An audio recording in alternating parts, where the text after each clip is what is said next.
कल्पना कीजिए कि यदि किसी देश का सबसे बड़ा प्रांत जो प्राकृतिक गैस, सोना, तांबा और समुद्री बंदरगाह जैसे संसाधनों से समृद्ध हो, अचानक अपनी स्वतंत्रता की घोषणा कर दे, तो क्या केवल उस देश की राजनीति बदलेगी? नहीं, इसका असर चीन की belt and road initiative (CPEC), Bharat की समुद्री रणनीति, पश्चिमी एशिया की ऊर्जा सुरक्षा और पूरे दक्षिण एशिया की भू राजनीति पर पड़ेगा। यह केवल पाकिस्तान का आंतरिक मामला नहीं है, बल्कि international relation, geopolitics, international law और इंडिया फॉरेन पॉलिसी से जुड़ा हुआ है। हाल ही में 11 अगस्त को बलूचिस्तान इंडिपेंडेंस डे घोषित करने और वैश्विक मान्यता की अपील की चर्चा ने इस मुद्दे को फिर से अंतर्राष्ट्रीय स्तर पर प्रमुख बना दिया है। अगर हम समाचार को समझें तो हाल ही में बलूच नेताओं ने 11 अगस्त को इंडिपेंडेंस डे घोषित किया है।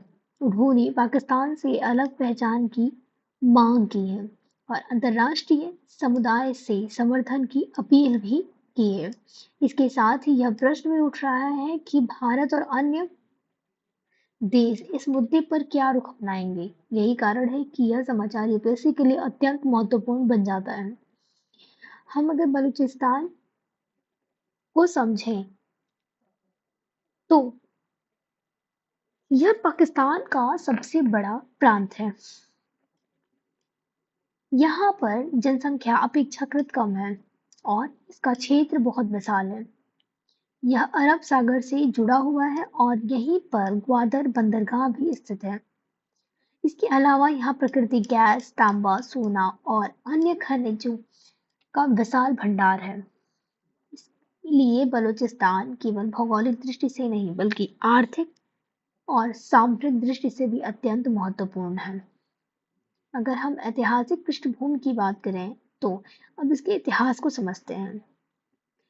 1947 में यहाँ कलात रियासत अस्तित्व में थी।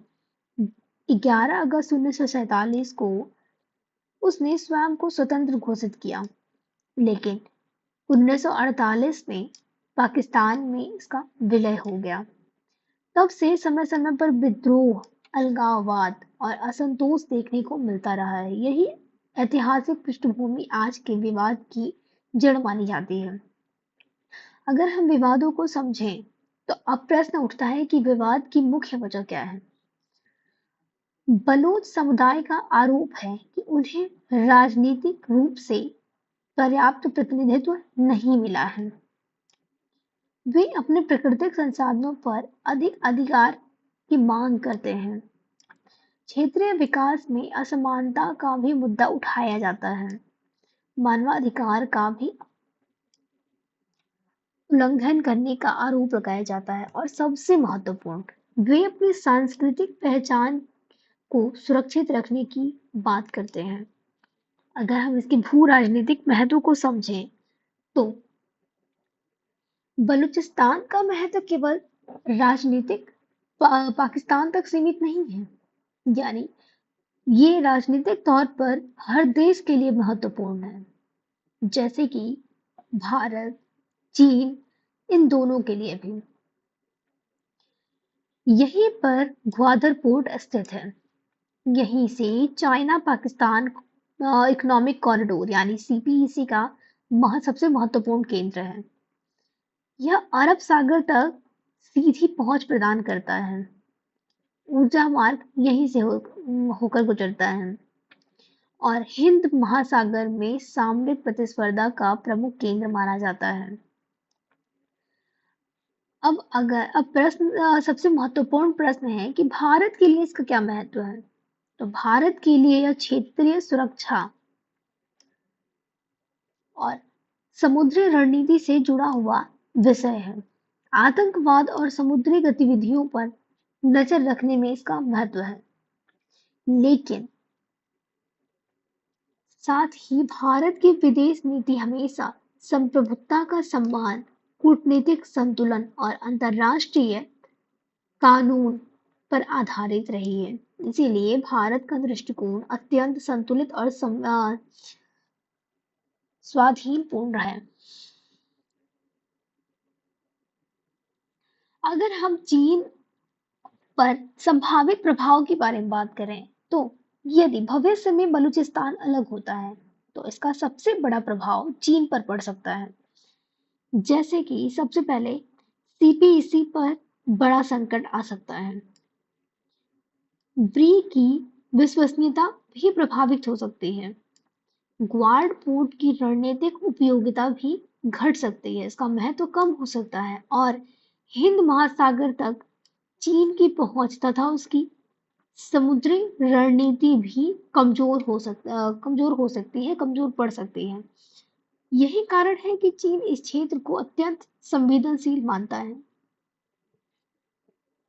बात अगर पाकिस्तान पर प्रभाव की करें तो यदि ऐसा होता है तो पाकिस्तान के सामने भी कई बड़ी चुनौतियां होंगी।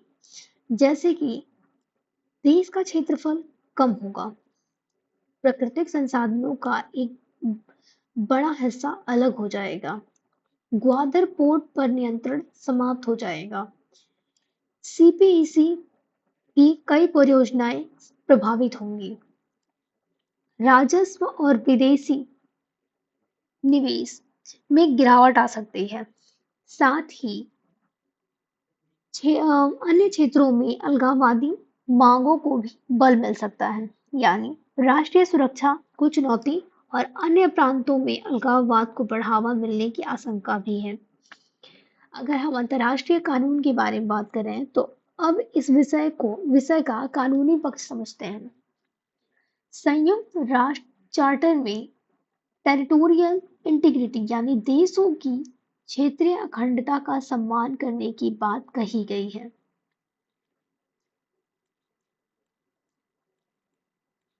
और दूसरी ओर सेल्फ डिटर्मिनेशन यानी आत्मनिर्णय का सिद्धांत भी महत्वपूर्ण है। इसके साथ ही ह्यूमन राइट्स और नॉन इंटरफेरेंस जैसे सिद्धांत भी जुड़े हुए हैं। यही कारण है कि यह विषय अंतर्राष्ट्रीय कानून में अत्यंत जटिल माना जाता है। अगर हम भारत क्या मान्यता देखा तो इस विषय पर बात करें तो वर्तमान में भारत ने कोई भी आधिकारिक मान्यता नहीं दी है। भारत की विदेश नीति स्पष्ट रूप से राष्ट्रहित, संप्रभुता का सम्मान और कूटनीतिक संतुलन पर आधारित है। इसीलिए भविष्य में भी कोई भी निर्णय राष्ट्रीय हित और अंतर्राष्ट्रीय परिस्थितियों को ध्यान में रखकर ही लिया जाएगा। अगर हम यूपीएससी के पर्सपेक्टिव में बात करें तो जीएस पेपर 1, 2, 3 और एसए इन चारों के लिए इम्पोर्टेंट है। इस पूरे मुद्दे में कई चुनौतियां हैं, जैसे कि भारत पाक तनाव, चीन का प्रभाव, सीमा सुरक्षा, क्षेत्रीय अस्थिरता, कूटनीतिक दबाव। इसीलिए यह विषय संतुलित दृष्टिकोण अपनाना अत्यंत आवश्यक है।